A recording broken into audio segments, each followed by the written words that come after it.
Do you remember this scene? Have us mate with them.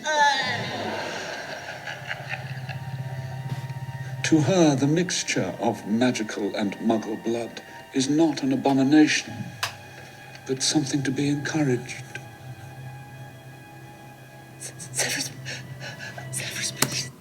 Couple of thoughts. The idea that people would feel moral revulsion at the sight of two different races mixing is one of the clearest indicators that your moral intuition, your like gut feeling about something, isn't necessarily always going to be reliably correct. I have a master's in bioethics, and one of the things that we talked about, and I have also a philosophy degree, one of the things we talk about is where do we derive moral truths from? Like how do we, if you say something is morally right and I say something is morally wrong, how do we figure out like who's right about that? How do we figure that out? The short and like not very satisfying answer is the entire history of philosophy. We still haven't been able to figure this out. There are different ways to answer this question, and people have been finding different solutions for literally millennia. One of the classic ones is called the Euthyphro Dilemma that goes all the way back to Plato thousands of years ago, where people are asking the question, Plato is asking the question, if God commands you to do something, is it good?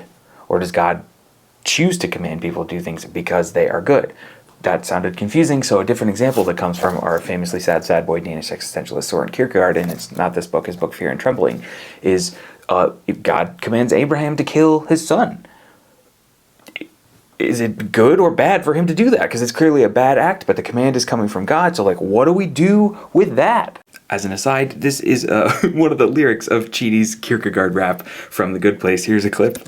Do it. My name is Kierkegaard and my writing is impeccable. Check out my teleological suspension of the ethical. Yeah. So it would seem on first glance that one of Kierkegaard's solution to the questions in the Euthyphro Dilemma, I promise we'll get back to the Harry Potter clip, we're getting back there, is that even if God commanded you to do something bad, that feels bad to kill your son, feels like a bad thing, it's good because God told you to do it. The ultimate source of moral truth in some philosophical systems is like divine authority. But that leads to an interesting question with the Harry Potter clip. Have us mate with them. To her, the mixture of magical and muggle blood is not an abomination, but something to be encouraged. It becomes clear pretty quickly that the problem with using God told me to do it as your ultimate moral justification for things is that nobody can agree on what we think God says. Different religions disagree about pretty critical, important things. And I'm pulling this clip from Harry Potter because, not from Plato, but from Bryan Stevenson, who honestly bats in the same league, has some important things to teach us. Not in the good old days, not in the ancient history, not a million years ago, in the year 2000, it was still illegal in the state of Alabama to marry someone of a different race. Let that sink in for a second. That's like right now. It was illegal to do that. And there was a vote, and the vote passed, and the law changed. But guess what percentage of people voted in Alabama in the year 2000 to support keeping interracial marriage illegal? Drum roll, please. 41%. And then just in case it was a statistical fluke, you can look this up on page 29 of Just Mercy by Bryan Stevenson. A follow-up poll was done 11 years later, in 2011, and found a 2011 poll of Mississippi Republicans found that 46% support a legal ban on interracial marriage. In 2011, what the actual fuck is going on? Or to put it in the terms of our philosophers, different people have differing moral intuitions about what they suspect goodness is, what they suspect comes from divine command or natural law or like whatever the founding fathers said, whoever they happen to be fronting as the ultimate source of moral authority, whether it's Euthyphro-tastic, like God itself, himself, their self, or it's founding fathers or some sort of other thing. And since the time of Plato, many people have taken cracks at different ways of answering this question. One philosopher in particular, John Rawls, who's, I don't stand John Rawls, but he had an interesting way of going about deriving this via something called the veil of ignorance. Assume that you do not know who you are going to be in society, and then design the rules of society. If you're going to wake up tomorrow and you don't know whether you're going to be a muggle or a wizard, or if you're going to wake up tomorrow and you don't know whether you're going to be white or black in America, male or female in America, trans or cis in America, how would you design the laws? How would you design society if you didn't know which person you were going to be? That is a powerful, reason-based way to skirt around some of these moral intuitions, these like implicit moral revulsions that we have as a result of growing up in a society that has biases baked into it. And honestly, I would love to read more John Rawls, but I am a bioethicist and not a political philosopher. I can't really justify spending tons of time finishing this book without your support and without like knowing that that's something you're interested in. Join on Patreon or pester me in the comments if you're interested in more political philosophy perspectives. So this leads us to a really interesting question, which is, if you do not know, well, let me phrase this slightly differently, and I gotta not be distracted by this. Put differently, the case of the laws around interracial marriage in the United States as recently as 2011 in Alabama teach us something of critical philosophical and moral importance as we're trying to decide what we think morality is. And the lesson is this, and we'll come a little closer. Your gut reaction to a particular circumstance might not be correct. In 15 years, in 50 years, you might look back on how you were reacting to some of the things that are happening now in the same way that we look back at Alabama, disgusted that they would want to make it illegal to have interracial marriage. Did that make sense? I don't know whether that made sense. So, Plato, Kierkegaard, Rawls, and Stevenson all have different approaches. They all have different answers to the question, well, if we can't necessarily trust our gut feelings, if we might look back in the future towards our gut feelings and see them as incorrect, how can we go about deriving what moral truth is? Where do we find a source of truth if it isn't just in our feelings? One answer, as Rawls had said, like we discussed, is the veil of ignorance and assuming that you do not know who you might be in society. And another, from Stevenson, is the concept of proximity.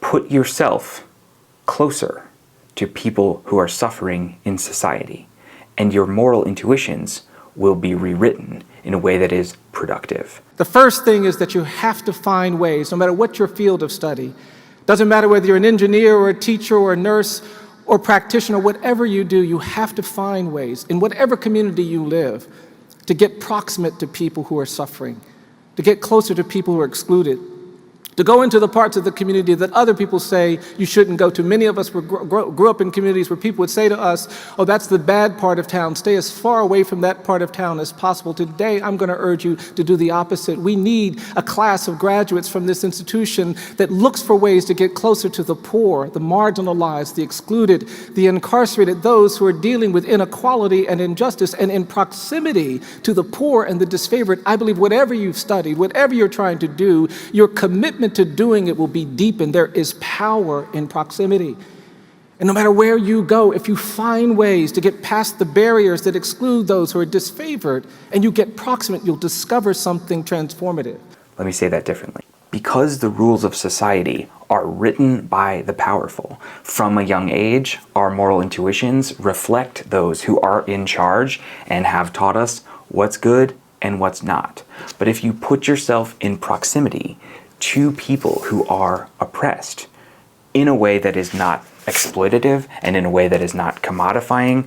Jennifer Eberhardt talks about this in her book, that like just mere exposure to people can sometimes make your biases worse, but that's a nuance that I don't have time for in this specific video because Brian Stevenson is on it. So we'll add an asterisk, which is to say, if you put yourself earnestly in proximity with oppressed classes, it can help decouple you from the moral intuitions that power structures have placed in your mind. If you spend a lot of time around Hermione, you're not going to have the reaction of when someone talks about being proximate to her. It is not lost on me that I'm using Harry Potter as a place to talk about moral intuition, the author J.K. Rowling famously, infamously, is a transphobic person quite publicly on Twitter. Why is that important to point out with this? Because in a lot of ways, some of the same moral issues just get copy and pasted into this generation. People talk, Republicans talk, probably more than 41% talk about how they know that like God wouldn't want people to do this. It isn't what God intended. 2 questions to that. First, how do you know? We have different moral intuitions about what we suspect God wants. So how do you know that your moral intuitions about what God wants are more correct than my moral intuitions about what God wants? Second, even if you were, in an Abraham-tastic way, quite certain that you understood, well, this is what God wants. Why in America, in the American political structure, where we have rationality and the Constitution, not just one religion, what moral justification do you have to impose your religion on the rest of the population? That doesn't make any sense to me. So you will notice that to get around this, people are skipping over the God language and instead talking about what is natural. It is unnatural. And they use this word. And instead of talking about, oh, things are good because God commands it, like the Euthyphro Dilemma, they're saying things are good because nature commands it. And I have a different question to that, which is, on what basis is what is happening in nature the thing that you want to use as the justification for your moral decision making? There are lots of animals that eat their own children. There are lots of animals that kill their mates after they're done with them. There's lots of horrible stuff that happens in nature. On what basis do you use nature as the ground for moral goodness?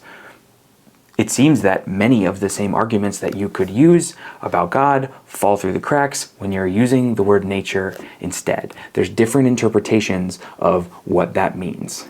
Ultimately, a lot of what you are saying comes down to, I believe that I can impose my religion on you, which is a fundamentally anti-American idea. Finally, I do actually want to talk... this is a horrible scene, I'm sorry. Wait for the face. That's the one. I do want to talk about Malfoy, because Malfoy, in my original reading of all the movies and the books as a kid, was just an evil dude. But the longer you pay attention, the more that you watch, you see that Malfoy is made, not born. He is uncomfortable, he is traumatized, he is undergoing ritualization of masculinity. I'm getting a call from my mom. Hello. In contradiction to the Lord of the Flies mindset that left to our own devices, we would simply revert to our evil nature, watching Malfoy be formed by being traumatized by his community and the toxic expectations placed on him by his community remind me in one note of Liz Plank's book, where she talks about masculinity affirming rituals and the things that we need to do to be accepted by our community as men in this culture. But the other is Resmaa Menakem's book, My Grandmother's Hands, where he talks about intergenerational trauma, not intergenerational trauma from the perspective of Black Americans who have been traumatized, although that's half the book. Part of the book is also about how traumatizing someone leaves you with Malfoy's face. And I don't mean like, oh, poor, like, enslavers, but that's the point that I'm trying to make. But we have inherited a traumatizing culture. And the inheritance of that traumatizing culture is part of why I believe so many of these politicians can, with a cavalier, Voldemort-tastic hand wave, just say that school shootings are a fact of life that we just need to accept without acting on it in ways that they know that they could. We have inherited a traumatizing culture, and that is not just like one claim from one author, but the history of our country, which I've talked about in many other videos. Anyway, I'm running out of time and I have to go. My mom's coming, so I gotta go. But I will talk to you in the next video. Let me know if you which of these topic trees you want me to move towards. Cheers. Oh wait, YouTube, sign off. Hey, my name's Charlie. This does not make sense to me. Smash the like button, hit subscribe. Happy reading. Bye.